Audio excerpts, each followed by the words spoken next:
Dans le D'accord. cadre du confinement, je me suis rapproché d'une CPTS existante à laquelle je suis adhérent en tant qu'infirmier et qui a mis en œuvre l'organisation d'un centre de tri pour les patients Covid. En fait, c'est une volonté de la CPTS. On est pleinement dans la démarche actuelle d'une organisation pluripro au sein de la communauté. Et donc, il paraissait naturel pour la présidente d'essayer d'aider à désengorger les urgences, à faire un tri, d'autant plus que SOS Médecins, qui est partenaire de la CPTS, avait énormément de difficultés à organiser ses visites à domicile. Et donc, ils ont souhaité avoir une organisation.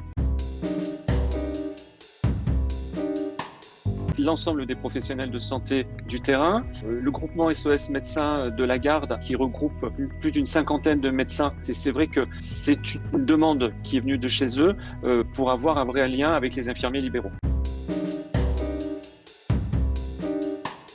Un accueil par un infirmier autour d'un patient avec certes une partie administrative, mais surtout un questionnement autour de pourquoi ils viennent dans ce centre. C'est assorti d'un interrogatoire patient avec des actes comme la prise d'une tension artérielle, la prise de température, la prise d'une SAT en oxygène et d'une fréquence respiratoire. Avec une synthèse de l'anamnèse, on confie le patient à un médecin qui, lui, de son côté, va poser son diagnostic et faire l'auscultation médicale.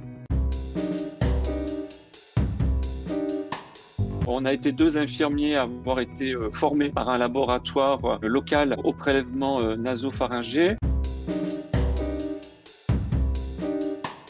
C'est comme un coton-tige, sauf qu'il est légèrement plus long et qu'il faut aller par la paroi nasale, rentrer complètement au fond de la cavité. C'est un geste qui est pas tout à fait si anodin que ça et il y a une sensation qui peut être assez désagréable du patient, ce qui nécessite à la fois d'avoir bien installé son patient et puis de lui expliquer correctement l'acte qui va être réalisé.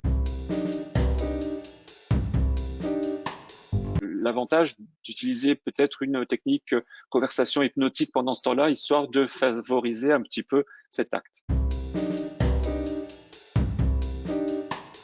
Chaque visite de patient est une visite potentiellement qui s'accompagne de contamination. Donc, il y a toute une phase derrière de décontamination depuis la porte d'entrée jusqu'au siège où s'est assis le patient, les mains qui ont été posées sur le bureau, les instruments qui ont été utilisés, le tensiomètre, la SAT, tout doit être décontaminé systématiquement, patient par patient.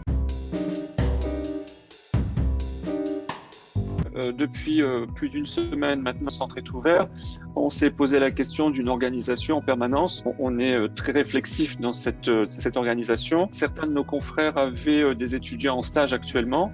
Se posaient la question de est-ce que l'étudiant pouvait s'intercaler dans cette organisation en termes de santé publique et de positionner l'infirmier étudiant après le médecin et d'avoir un message en termes de santé publique sur les gestes barrières, les recommandations, etc., avant que le patient ne sorte du centre.